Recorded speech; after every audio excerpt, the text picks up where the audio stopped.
Role sound. Scene 29, shot 3, take 1. Action.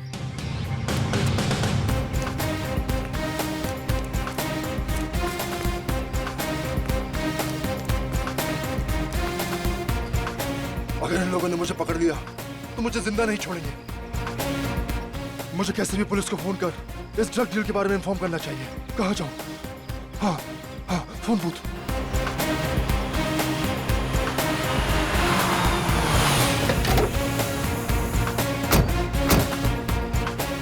हो रहा। अरे यार डायलॉग बोल। ये डायलॉग क्यों नहीं बोल रहा है? क्या हो गया इसको? तुमने रिहर्सल करवाई थी इसकी? सर दो बार इसको रिहर्सल करवाई थी, पता नहीं क्यों नहीं डायलॉग बोल रहा है। क्या हो गया इसको पता नहीं। प्रॉम्प्ट कर। हेलो सर, आपको 100 नंबर डायल करके बोलना है। हेलो पुलिस सर, मैं केतन बोल रहा हूँ। सर आप क्या कर रहे हो सर? आप 100 नंबर डायल करो सर। ये हुआ यहाँ भूत बन के क्यों खड़ा हो गया यार? इसको पता नहीं कैमरा कहाँ लगा हुआ है यार। ये बोल क्यों नहीं रहा है? काट इट। जाओ जाके उसको समझा कर क्या रहा है वहाँ पे। कितनी बार जाके बोल समझाओ? उसको डायलॉग बोले यार। पता नहीं कहाँ से उठा के ले आते हैं आप भी। सुपरस्टार है, कोई और नहीं मिला था कष्ट करने के लिए। अरे मुझे कोसना बंद करो यार।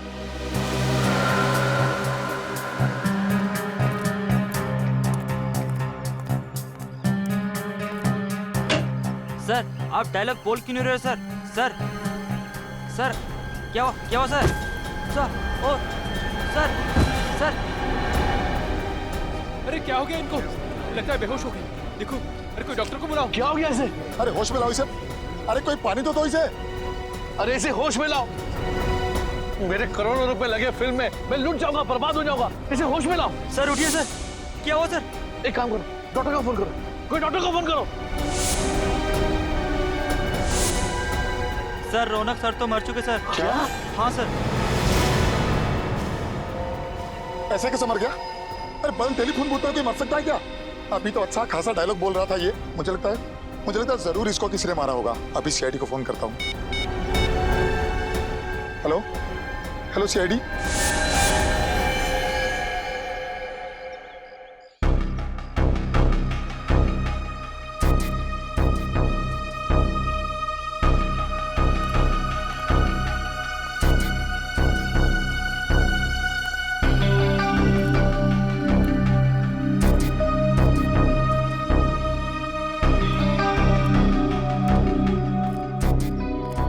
ना कोई चोट का निशान है, ना कोई घाव है, खून का एक धब्बा तक नहीं कहीं पर भी।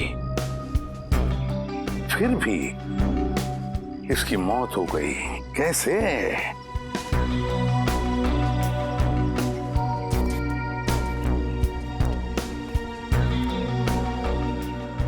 तुम्हारे कहने के मुताबिक तुम्हारी शूटिंग चल रही थी, मतलब ये यहाँ पर एक सीन चल रहा था। उस सीन में रौनक वहां से दौड़ के आया और या इस टेलीफोन बूथ में घुसा और फिर वहां खड़े खड़े मर भी गया।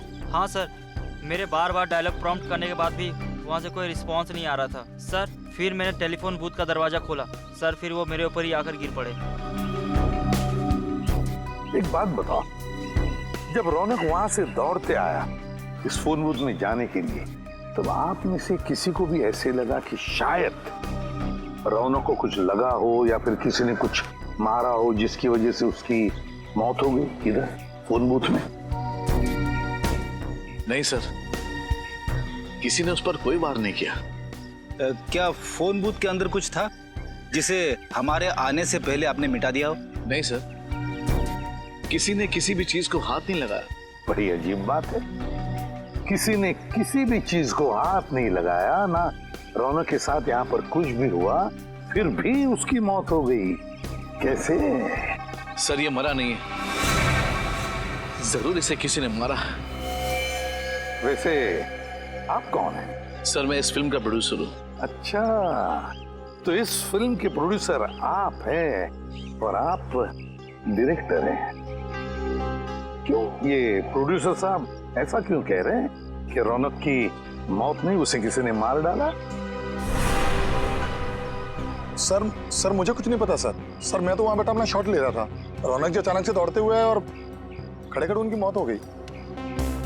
तुम्हें कुछ नहीं पता, यहाँ पर किसी को भी कुछ भी नहीं पता, फिर भी रौनक की मौत हो गई।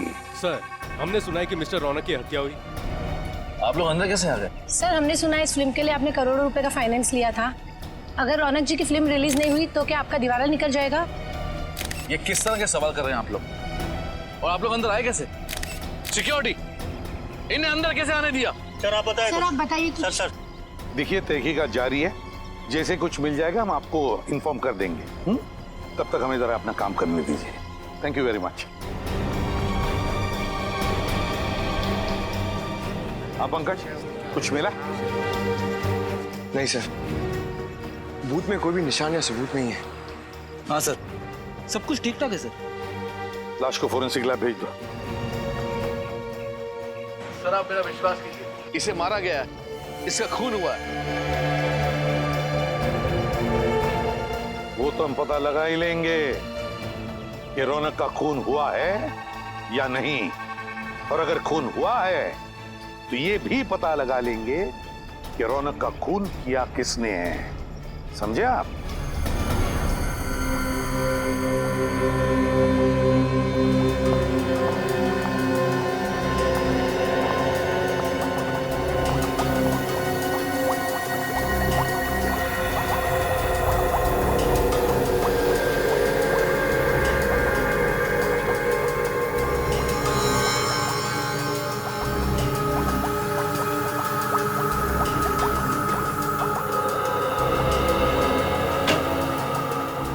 डॉक्टर तारिका, इसकी मौत की वजह पता चली?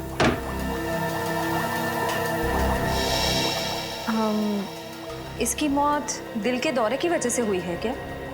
नहीं। तो फिर क्या वजह? ब्रेन हेमरेज, दिमाग में खून जम जाने की वजह से मौत हुई है इसकी। लेकिन ब्रेन हेमरेज कैसे हुआ? एग्जैक्टली। इसके सर पर कोई चोट का निशान तो है नहीं, मतलब किसी ने इसके सर पर वार नहीं किया। ये बताना थोड़ा मुश्किल है। इसके ब्रेन के एक्सरे पर ये पतली लाइन देख रहे हैं आप? हाँ, क्या है? यही तो मैं भी समझने की कोशिश कर रही हूँ। अब डॉक्टर तारिका, आप ही को समझ में नहीं आ रहा है तो फिर आप हमें क्या समझाएंगे? रजत, फिलहाल मैं सिर्फ इतना बता सकती हूँ कि रौनक की मौत दिमाग में खून जम जाने की वजह से हुई है। तो फिर हम इसे क्या समझे, खून या कुदरती मौत? पक्का तो नहीं बता सकती, लेकिन मुझे तो लग रहा है कि खून ही है। कुछ और टेस्ट करने के बाद मैं सालों के सर के साथ इस केस के बारे में डिस्कस करूंगी और उसके बाद ही कुछ बता पाऊंगी। डायरेक्टर साहब, हमें तो पता चला है कि रौनक के साथ आपका 36 का आंकड़ा था। आप रौनक को अपनी फिल्म में बतौर हीरो साइन नहीं करना चाहते थे, बल्कि आप किसी और को साइन करना चाहते थे। वो क्या है? आपको तो खुशी हो रही होगी, आपके गले का कांटा निकल गया। ये सरासर गलत है मैडम, ये सच नहीं है। रौनक इंडस्ट्री का सबसे बड़ा स्टार था और हर डायरेक्टर यही चाहता था कि उसके साथ काम करे। लेकिन हमारी जानकारी के हिसाब से तुम मुझसे बहुत परेशान थे। क्या छिपा रहे हमसे? हाँ, मैं परेशान था। बहुत नखरे थे उसके। एक तो लेट आना, ऊपर से जल्दी चले जाना, ये नहीं खाऊंगा, वो नहीं खाऊंगा, ये नहीं पहनना है, वो नहीं पहनना है, वगैरह वगैरह। क्या ये तुम्हारी पहली फिल्म है? नहीं मैडम, इससे पहले मैंने 1-2 छोटी मोटी फिल्में की हुई हैं, लेकिन इतने बड़े सुपरस्टार के साथ ये मेरा पहला मौका था मैम। मेरा तो कैरियर अभी शुरू हुआ था। मैं भला ये कैसे कर सकता हूँ? फिर कौन कर सकता है? हाँ, कौन कर सकता है ये घिनौना काम?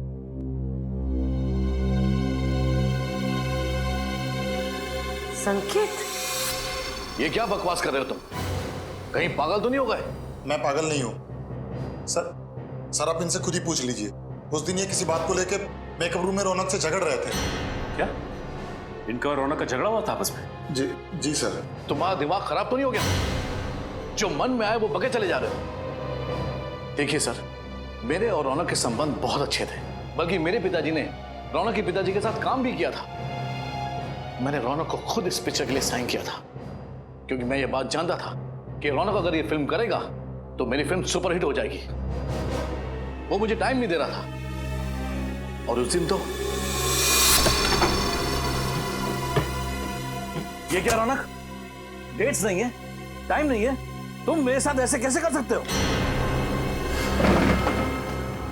मैंने कहा ना, डेट्स नहीं है मतलब डेट्स नहीं है। प्लीज मेरा दिमाग खराब मत कीजिए आप। दिमाग तो मेरा खराब हो रहा है।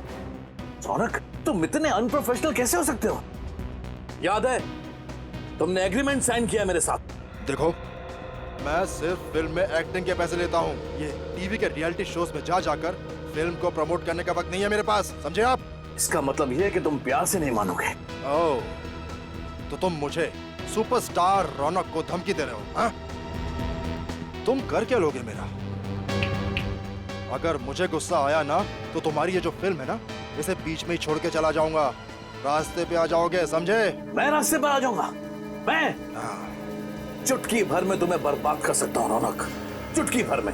बस मीडिया के सामने जाकर मैंने तुम्हारे और सुप्रिया के रिश्ते की बात बता दी तो तुम उसी समय बर्बाद हो जाओगे रौनक।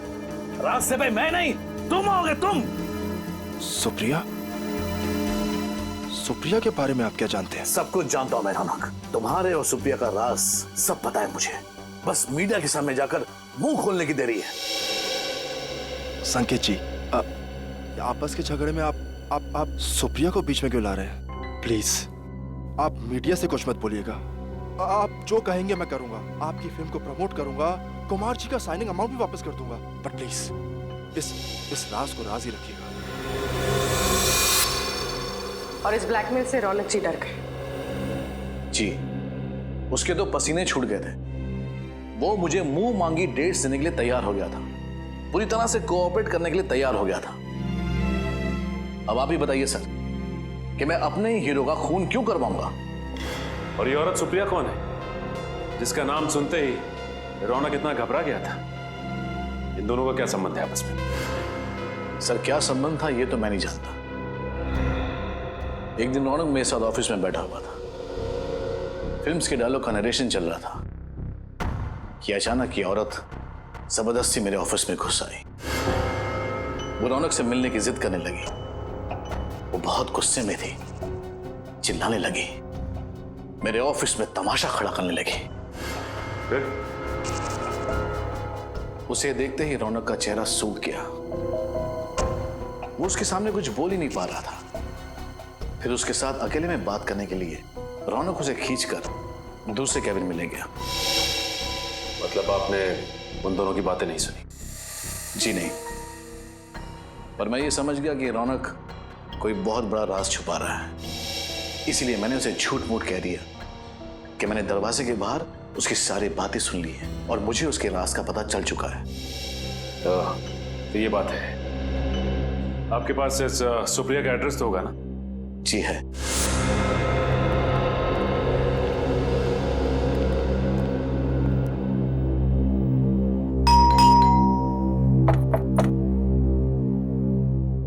क्या बात है सर, कब से बेल बजा रहे हैं, कोई दरवाजा नहीं खोल रहा। लगता है कोई घर में नहीं है। ठीक है, बिन बुलाए मेहमान बन जाते हैं।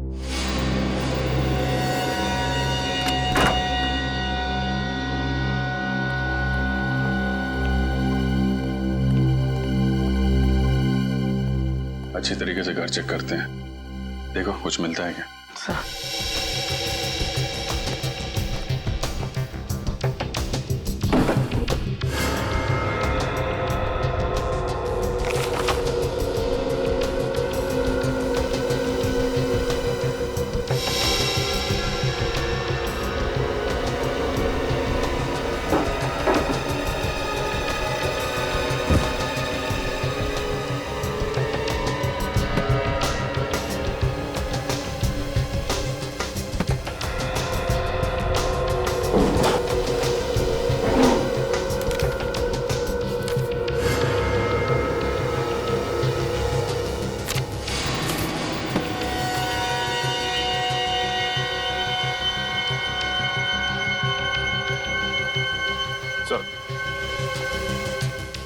ये देखिए सर, रौनक और सुप्रिया की फोटो उस कमरे में किताब के अंदर छिपा के रखी थी।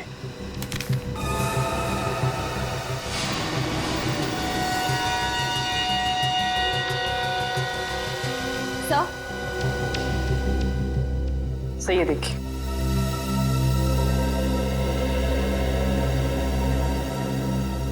माय गॉड, तो ये चक्कर है। Marriage certificate. सर रौनक जी और सुप्रिया जी शादीशुदा थे। पर अगर सुप्रिया रौनक की बीवी थी तो ये बात इतने सालों तक उसने लोगों से छुपा के क्यों रखी? रौनक जी तो रहे नहीं, अब ये बात उनकी पत्नी सुप्रिया जी बताएंगे।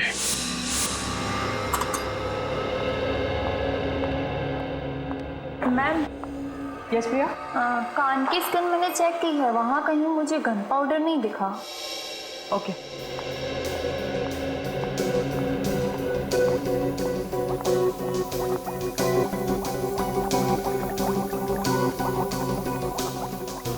तो फिर हम लोग चलते हैं? नहीं मतलब यहाँ रुकने का कोई फायदा मुझे तो नहीं दिख रहा। फायदा है रजत। क्या? इंतजार खत्म हुआ आप लोगों का। रौनक की मौत गोली से हुई है। गोली से? डॉक्टर तारिका, पहले आपने कहा था कि मौत खून जम जाने के कारण हुई थी, और अब गोली से? मैंने टेस्ट किया है, इसकी मौत गोली से ही हुई है। लेकिन उसके शरीर पर कहीं गोली लगने का निशान तो है नहीं। ना ही कहीं से खून निकला है, फिर गोली से कैसे मौत हुई? क्योंकि ये एक अजीब तरह की गोली है, बिल्कुल सुई जितनी पतली। रौनक के दिमाग में एक तरफ से घुसी और दूसरी तरफ से बाहर निकल गई। अब आप ये भी बता दीजिए कि गोली चली कहाँ से? ये ढूंढना तो आप लोगों का काम है ना। वैसे फोन बूथ के बाहर से चली होगी। फोन बूथ का कांच बिल्कुल सही सलामत है। सर हो सकता है कांच में छेद इतना छोटा हो कि हमें दिखाई ना दिया हो सकता है श्रेया। एक काम करते हैं, फोन बूथ के कांच को एक्सपर्ट से चेक करवाते हैं, पता चल जाएगा गोली बाहर से चली थी या अंदर से। फोन बूथ के ग्लास से कुछ पता चला क्या? नहीं सर, अभी तक 3 कांच की जांच हो चुकी है, चौथी की जारी है। इसमें एक जेल है, इसे हम इस कांच के ऊपर डालेंगे।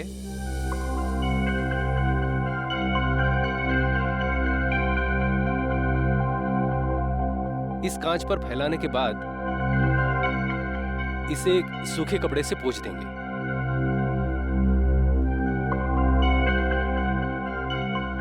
अगर कांच में कहीं भी कोई क्रैक या छेद हुआ तो ये जेल उस कांच के अंदर जाकर अटक जाएगा और हमें पता चल जाएगा कि इस कांच में वो छेद कहां पर है।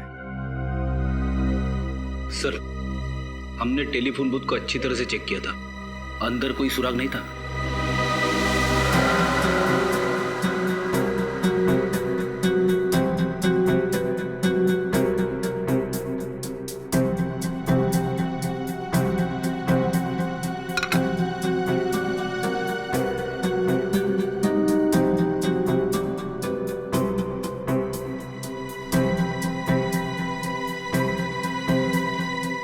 नहीं सर, कांच में ना तो कोई क्रैक है और ना ही कोई छेद।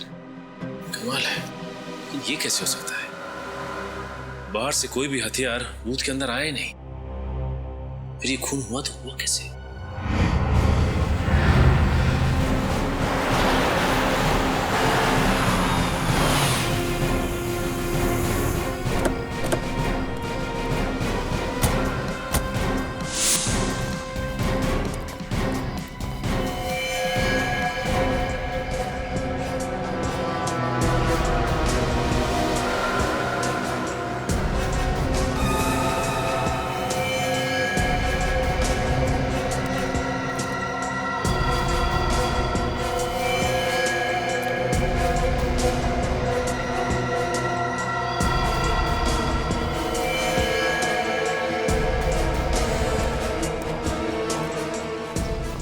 चकनाके के 3 ऑफिसर्स को मार दिया। ये काम अकेले सुप्रिया का तो हो नहीं सकता। जरूर सुप्रिया के साथ कोई था जो उसकी मदद कर रहा है। कोई सीसीटीवी कैमरा नहीं दिख रहा। चकनाके पे सीसीटीवी कैमरा तो होना चाहिए। सर, वो रहा सीसीटीवी कैमरा, मगर टूटा हुआ है सर, वायर भी लटक रही है।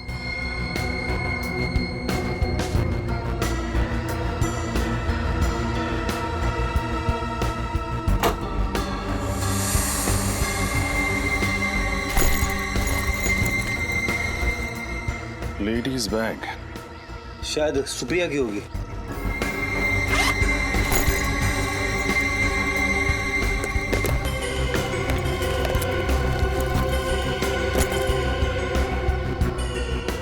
सुप्रिया का ही है। उसका लाइसेंस, उसके क्रेडिट कार्ड्स। हो सकता है सर कि इन तीनों ऑफिसर्स ने सुप्रिया को बस में देखा, उसे बस में से उतारा और फिर हमारे आने तक उसे यहाँ पे बिठा के रखा। हो सकता है, लेकिन एक बात समझ में नहीं आ रही सर, अगर सुप्रिया अपने साथियों के साथ इन तीनों ऑफिसर्स का खून करके भाग गई तो फिर उसने ये पर्स यहाँ पे क्यों रखी? इसी सवाल का तो जवाब ढूंढना है फ्रेडी। कोई भी मुजरिम इतना बड़ा सबूत पीछे छोड़ के क्यों जाएगा? हो सकता है वो हमें गुमराह करने की कोशिश कर रही हो।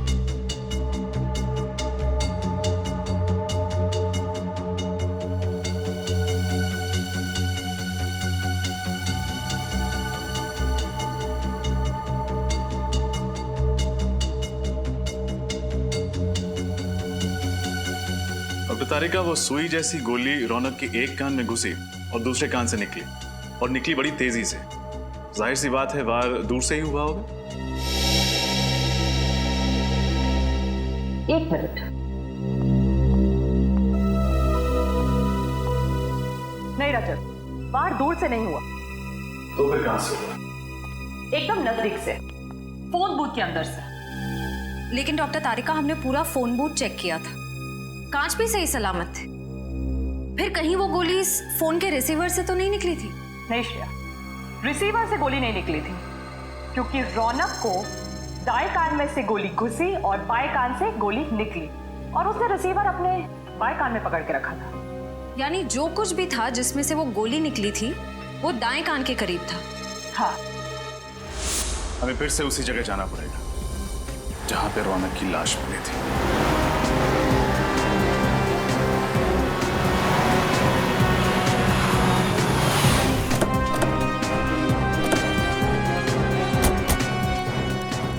सर, हमने पूरे एरिया को सील कर दिया है। Very good. अब देखते हैं, अगर हमारी नजरों से कुछ छूटा है तो अभी मिलना ही चाहिए। सर, शूटिंग के लिए जो फोन बूथ यूज किया था वो इधर रखा गया था। हाँ, फोन बूथ इधर था, और उस फोन के असिस्टेंट डायरेक्टर ने यह बताया था कि रौनक वहां से दौड़कर आया और इस फोन बूथ में आके खड़ा हो गया, फोन किया। जैसे ही वो असिस्टेंट डायरेक्टर यहाँ पर आया, उसने फोन बूथ का दरवाजा खोला, तब रौनक अपने पीठ के बल ऐसे यहाँ गिर गया। सर, ये मिस्टर रौनक सुपरस्टार थे, मगर एक्टर अच्छे नहीं थे। पंकज, हम यहाँ रौनक के एक्टिंग के बारे में डिस्कस करने नहीं आए, समझे? नहीं सर, मेरे कहने का मतलब था कि उनको कभी डायलॉग याद ही नहीं रहते थे, इसलिए तो वो ईयरफोन पहनते थे डायलॉग प्रॉम्प्ट सुनने के लिए। क्या कहा तुमने? ईयरफोन? ईयरफोन? छोटा सा ईयरफोन, वो माइक्रोफोन, कॉर्डलेस। वो तो हमें लाश के ऊपर से नहीं मिला, फिर माइक्रोफोन गया कहां? वो माइक्रोफोन ढूंढो, ढूंढो, यहीं कहीं आसपास ही मिलना चाहिए।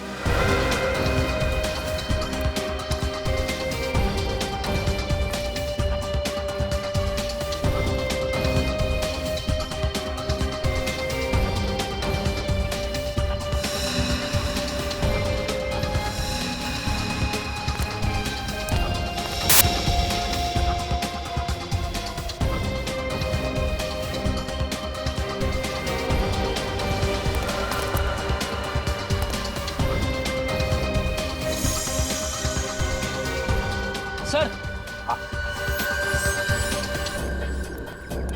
ये देखिए सर,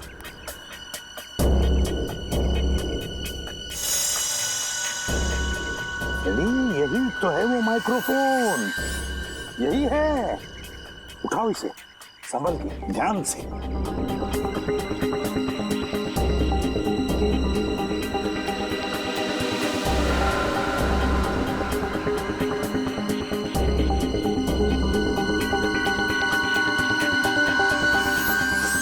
तो ये है वो माइक्रोफोन।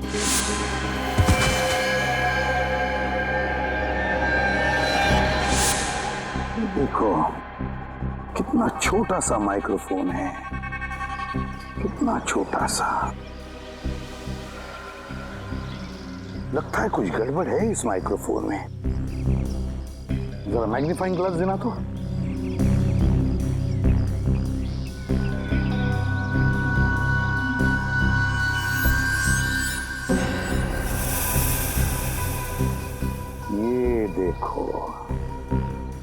माइक्रोफोन की जाली फटी हुई है, छेद है उसमें। जाली अंदर से बाहर की तरफ फटी हुई है, अंदर से बाहर की तरफ।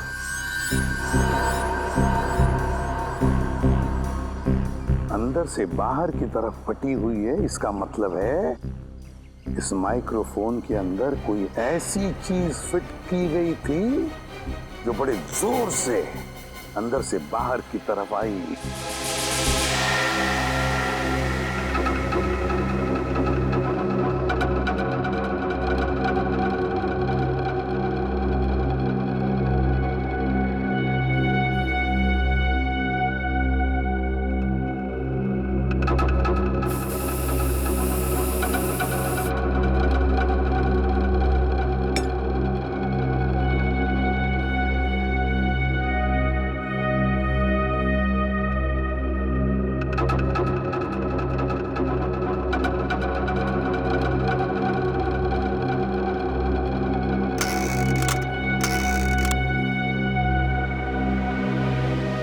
तारिका,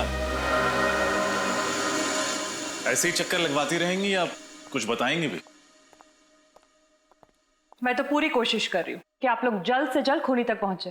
दरअसल एसीपी सर बहुत गुस्से में। क्यों? क्योंकि खूनी तो दूर, अब तक हम ये भी पता नहीं लगा पाए हैं कि खून हुआ कैसे। मगर मुझे पता चल गया है कि खून कैसे हुआ। कैसे? इस ईयरपीस पर कोई लोहे की चीज, पिन या सुई वगैरह लगी हुई थी जो रौनक के ब्रेन के आर पार हो गई। आप ये बात इतने यकीन के साथ कैसे कह सकते हैं? इस ईयरपीस पे ये छोटा सा छेद तो आप लोग देख रहे हैं। इस जाली के लोहे के अंश रौनक के भेजे में मिले लोहे के अंश से मैच होते हैं। इसका मतलब वो चीज जाली से निकलकर रौनक के कान से होते हुए उसके दिमाग में घुस गई। हाँ, लेकिन इतना शक्तिशाली वार करने के लिए इस ईयरपीस में कोई यंत्र, कोई ट्रिगरिंग डिवाइस तो होगा जिसने फोर्स के साथ उस पिन को बाहर फेंका होगा। नहीं, इस पे ऐसा कोई ट्रिगर नहीं है। ये ईयरपीस मैंने अच्छी तरह से चेक किया है। तो फिर उस पिन से वार हुआ कैसे? वो पिन अपने आप तो बाहर नहीं निकली होगी। ये पता चल जाएगा, बस थोड़ा सा वक्त दीजिए मुझे। तब तक हमें उस आदमी का पता लगाना होगा जिसने ये खास किस्म का ईयरपीस बनाया है। इस प्रॉम्प्टर को ध्यान से देखिए। क्या ये आपके यहाँ का है? हाँ, ये तो हमारे यहाँ का ही माल है। पर ये आपको कहाँ से मिला? ये तो रौनक के पास था। रौनक की लाश के पास से। क्या? जी हाँ, रौनक का इस प्रॉम्प्टर से खून हो गया है। सर, पर ये तो एक छोटा सा माइक्रोफोन है। इतनी छोटी चीज से किसी की जान कैसे जा सकती है? जा सकती नहीं, बल्कि जा चुकी है। ये देख रहे हैं आप, इस प्रॉम्प्टर की ये स्पीकर की जो जाली है, इसमें शायद किसी ने पिन डाला था। क्या ये पिन आपने डाला था? जी हाँ, बिल्कुल, ये पिन मैंने ही डाली थी। लेकिन क्यों डाला था ये पिन आपने? सर, रौनक जी के ऑफिस से उनकी सेक्रेटरी का फोन आया था। उनकी सेक्रेटरी? कोई औरत? हाँ, वो एक औरत थी और उसी ने मुझे कहा था ये पिन प्रॉम्प्टर के स्पीकर में डालने को। उसने कहा और आपने मान लिया? हाँ हाँ, पर तभी मुझे कुछ अजीब नहीं लगा था। उसने कहा था कि रौनक जी एक एक्शन सीक्वेंस शूट करने वाले हैं जिसमें खूब उछलना कूदना होगा, इसलिए उन्हें ये पिन चाहिए थी जिसकी वजह से प्रॉम्प्टर कान में अपनी जगह से हिले नहीं। लेकिन सर, रौनक की तो कोई सेक्रेटरी नहीं थी ना? हाँ श्रेया, इस खूनी ने ये खून बड़ी बारीकी से प्लान किया था। मुझे तो लगता है कि सुप्रिया का भी हाथ है इसमें। हाँ सर, मुझे भी यही लगता है। जिस तरह से वो सिक्योरिटी ऑफिसर को मार के भागी चेकनाके पे, उससे तो यही लगता है कि और भी लोग इसमें शामिल हैं। सुप्रिया को जल्द से जल्द पकड़ना होगा, जल्द से जल्द।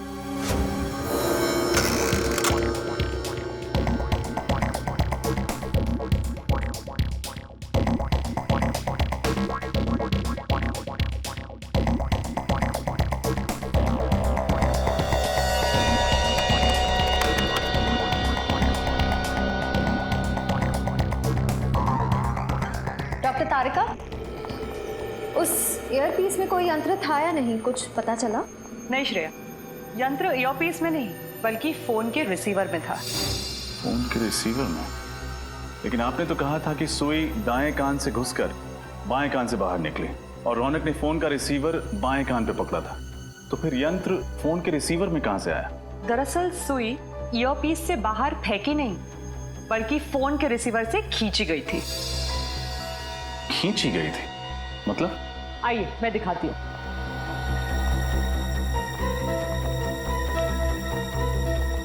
ये देखिए, ये है वो सुई जिससे रौनक की मौत हुई, मैग्नेट से चिपकी हुई। और इस चुंबक की वजह से सुई दाएं कान में घुसी और बाएं कान से बाहर निकल आई। जी हाँ, और ये मैग्नेट कोई मामूली मैग्नेट नहीं है, ये एक खास किस्म का मैग्नेट है जिसे नियोडाइमियम मैग्नेट कहते हैं। इसकी चुंबकीय शक्ति एक मामूली मैग्नेट से 10 गुना ज्यादा होती है। और इसके अलावा इस मैग्नेट पर ये बैटरी भी लगी हुई थी अलग से, जिसकी वजह से ये शक्तिशाली मैग्नेट और भी पावरफुल हो गया। और पावर बढ़ जाने की वजह से ये सुई आसानी से मैग्नेट की ओर खिंच गई। हाँ, और फोन के अंदर इस मैग्नेट में जा चिपकी, इस वजह से हमें दिखी भी नहीं। सर, इतनी खतरनाक प्लानिंग, ये काम तो किसी इंजीनियर का ही हो सकता है। सही कहा तुमने श्रेया, इंजीनियर। सुप्रिया भी तो इंजीनियर ही है ना? वो एक गाड़ी बनाने वाली फैक्ट्री में काम करती है। हाँ सर। सर, मुझे लगता है हमें सुप्रिया से पूछताछ करनी चाहिए। हाँ श्रेया, सुप्रिया से भी और उस आदमी से भी जो ये खास किस्म का मैग्नेट बेचता है। सर, 2 दिन से मेरी बेटी लापता है, उसका फोन भी नहीं लग रहा। उसके घर पे पता किया तो उसकी कोई खबर नहीं मिली। इसी सिलसिले में हम आपसे बात करने आए हैं। हमें शक है कि सुप्रिया ने रौनक जी का खून किया। क्या? नहीं, ये नहीं हो सकता सर, ये नामुमकिन है। क्यों नहीं हो सकता? क्योंकि सुप्रिया तो रौनक की पत्नी, ये बात हमें पता है। देखिए, कुछ और लोग भी मिले हैं सुप्रिया के साथ जो उसकी मदद कर रहे हैं। सुप्रिया चेक नाके पे पकड़ी गई थी, वहां पे 3 पुलिस वालों को मार के वो लोग फरार हो गए। नहीं सर, ऐसा नहीं। आप मेरी बेटी पर गलत इल्जाम लगा रहे हैं। वो किसी का खून कर ही नहीं सकती। अरे रौनक का तो कभी नहीं।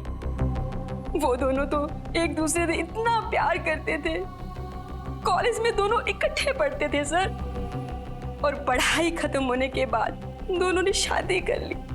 अगर ऐसी बात है तो फिर रौनक जी ने अपनी शादी की बात दुनिया वालों से छिपाई क्यों नहीं बताया कि सुप्रिया उनकी पत्नी है?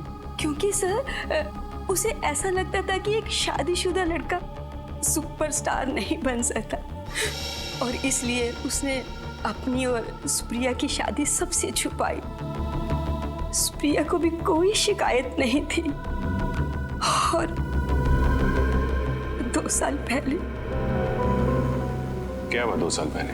वो रौनक ने ड्रग लेना शुरू कर दिया था। उसको ड्रग की बुरी आदत पड़ गई थी। क्या? ड्रग्स लेने की आदत? हाँ सर, वो उसने जब से ड्रग लेना शुरू किया तो उसने सुप्रिया को मारना पीटना शुरू कर दिया, और फिर सुप्रिया से ये सब सहन नहीं हुआ तो उसने रौनक को छोड़ दिया और मेरे घर पर रहने के लिए आ गई। फिर 2 महीने पहले रौनक अचानक से हमारे घर में आया, और वो एक अच्छा इंसान बन चुका था, और उसने सुप्रिया से वादा किया कि मैं अब ड्रग कभी नहीं लूंगा। तो सर, वो तो दोनों बहुत खुश लग रहे थे, खुशी खुशी रह रहे थे। ठीक है, अभी हम लोग चलते हैं और जरूरत पड़ेगी तो आपसे दोबारा मिलेंगे। Thank you. ऐसा लगता है कि सुप्रिया की माँ ठीक कह रही है। हो सकता है। अगर सुप्रिया ने खून नहीं किया है तो फिर भाग क्यों रही है? हाँ हाँ सर, नहीं सर, कम से कम 50 पीस का ऑर्डर देना होगा। हाँ नहीं, मैं डिलीवरी तो सर क्या है, डिलीवरी के लिए आपको अपने बंदे को भेजना होगा। ठीक है, मैं ऑर्डर लिख लेता हूँ, don't worry. Thank you. Excuse me. जी कहिए। हम लोग सीआईडी से। जी कहिए। इस मैग्नेट को ध्यान से देखिए। क्या ये आपके यहाँ से सप्लाई किया गया है? जी हाँ सर, बिल्कुल सर, ये बहुत ही बढ़िया क्वालिटी का मैग्नेट है और ये आसानी से नहीं मिलता है। अच्छा, ऐसा क्या खास है इसमें? सर, ये मैग्नेट बहुत ही पावरफुल है, अर्थ मैग्नेट। लेकिन इस मैग्नेट के बारे में सीआईडी क्यों पूछताछ कर रही है? अबे मैग्नेट से किसी का खून हो गया। क्या? खून इस मैग्नेट से? सर ऐसा कैसे मुमकिन है?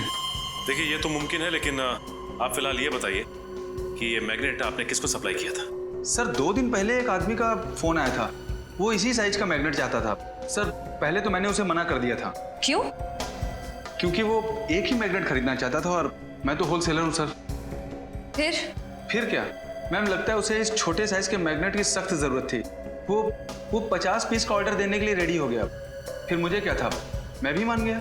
लेकिन आपको कैसे पता कि उसे एक ही चुंबक चाहिए था? मैम जब वो डिलीवरी के लिए आया तो मैंने उसे जब बॉक्स दिया तो उससे बॉक्स में से सिर्फ एक ही मैग्नेट निकालकर मुझसे बोला कि बाकी के सारे मैग्नेट मैं रख लूं, वो भी बिल्कुल मुफ्त। ये बाकी के चुंबक हम देख सकते हैं?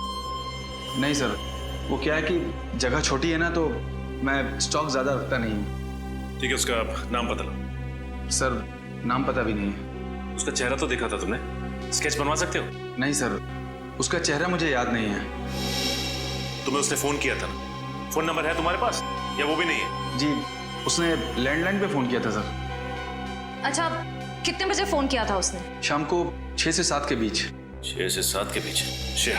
6 से 7 के बीच जिसने भी इन्हें फोन किया उनकी लिस्ट लिखवाओ।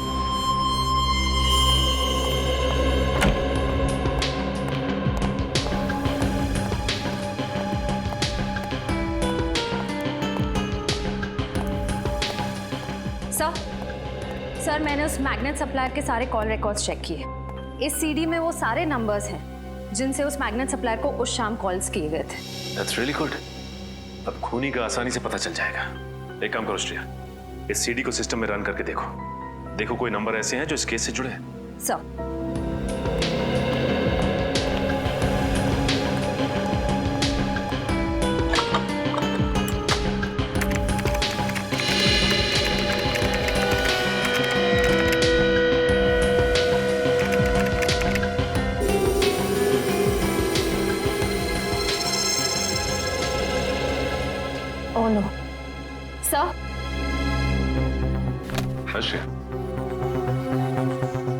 इसका नंबर है?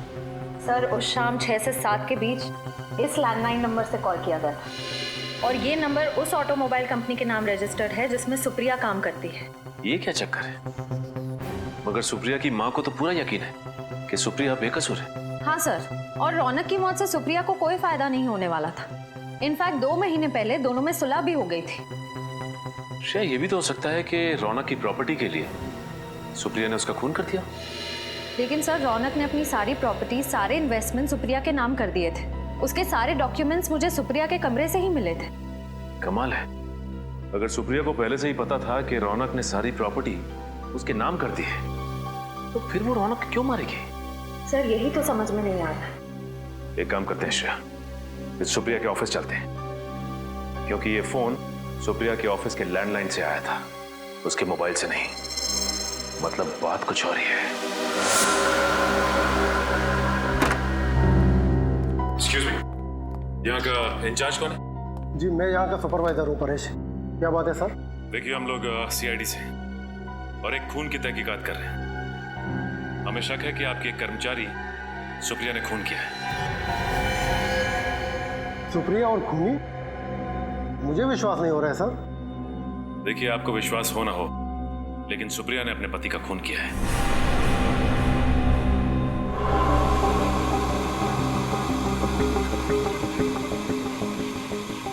सर ये टीवी 2 दिन से बिगड़ गया है, इमेज बराबर नहीं आ रही है। ये तो अच्छा हो गया कि यहाँ के मालिक मिस्टर शेखर यहाँ पे 2 दिन से आए नहीं है इस केबिन में।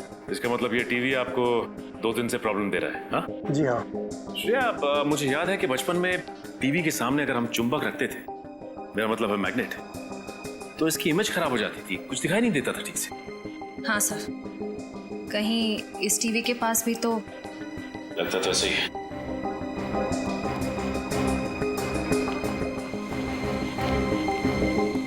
ये आप क्या कर रहे हैं सर?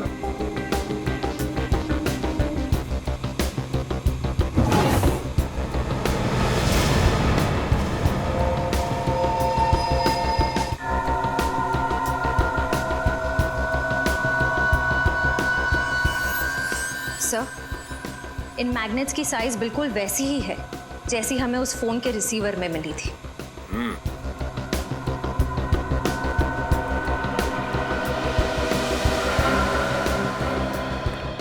मैग्नेट यहाँ पे कहाँ से आए? सर मैं नहीं जानता ये मैग्नेट कहाँ से आए। मैंने पूछा ये मैग्नेट यहाँ पे कहाँ से आया था? यहाँ जरूर कोई ना कोई आया था। सर 2 दिन पहले मिस्टर शेखर आए थे यहाँ पे रात को ये मैग्नेट्स लेकर। तो मिस्टर शेखर अपने कैबिन में आए थे 2 दिन पहले, और वो भी रात को, और इन मैग्नेट्स को यहां पर रखकर चले गए। इसका मतलब जिसकी तलाश हमें है वो और कोई नहीं बल्कि शेखर ही है। नीचे करो। क्या हाल बना रखा इसका? मर तो नहीं गई? जिंदा है सर। बच गए तुम दोनों आज। आज का दिन तुम दोनों के लिए आखिरी दिन होता। इसमें हमारी क्या गलती है सर? गलती के बच्चे, कितने घंटे हो गए अब तक होश में क्यों नहीं आई? पूरी बोतल क्लोरोफॉर्म की सुंगा दी क्या इसको? नहीं बॉस, चेकनाका पर जब कांस्टेबल को गोली मारी तो ये भागने लगी। पकड़ने की कोशिश की तो हाथ में काट लिया, शायद इसलिए ज्यादा क्लोरोफॉर्म सुंघा दिया। कितना बोलता है तू? अब चुप कर, जाके पानी लेके इसके मुंह पे छाट। हाँ बॉस।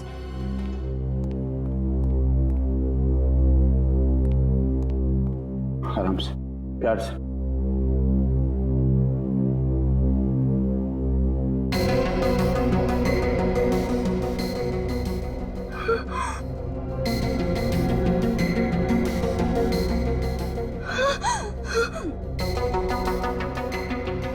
शेखर, होश में आते ही पहचान लिया?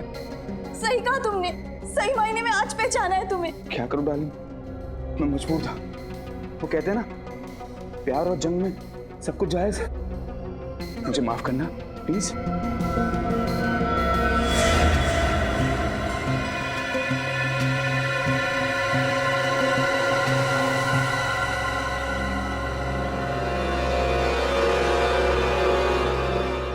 इतना बड़ा धोखा शेखर। मैं धोखेबाज नहीं हूं सुप्रिया, मैं तुम्हें कोई धोखा नहीं दिया। मैं तो तुम्हें पागलों की तरह प्यार करता हूं। ये कैसा प्यार शेखर? पहले तुमने रौनक को मार दिया और अब मुझे यहाँ। ओह, तो ये है शेखर। इसी ने सुप्रिया को किडनैप करके रखा हुआ है। सर, कुंडों के पास गन्स है। अगर हम सीधे घर के अंदर घुसेंगे तो सुप्रिया की जान को खतरा हो सकता है। एक काम करते हैं, जिस मैग्नेट का इस्तेमाल इस शेखर ने किया था रौनक को मारने के लिए, उसी मैग्नेट का इस्तेमाल हम भी करेंगे। वो कैसे सर? याद है श्रेया तुम्हें डॉक्टर तारिका ने क्या कहा था कि अगर इस चुंबक पे इलेक्ट्रिक का इस्तेमाल करो तो इसकी शक्ति और बढ़ जाती है। बस हमें एक इलेक्ट्रिकल वायर की जरूरत है। आसपास देखते हैं, चलो।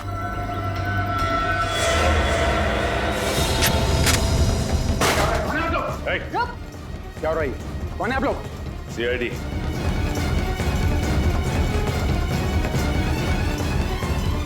सीआईडी? हाँ, CID mister Shekhar. Mister Shekhar, जिस तरह मैग्नेट से तुमने रौनक को मारा ना, उसी तरह मैग्नेट से हमने तुम्हें अपने कब्जे में कर लिया। गलती भी नहीं भागने की। सीआईडी से कोई नहीं बच सकता।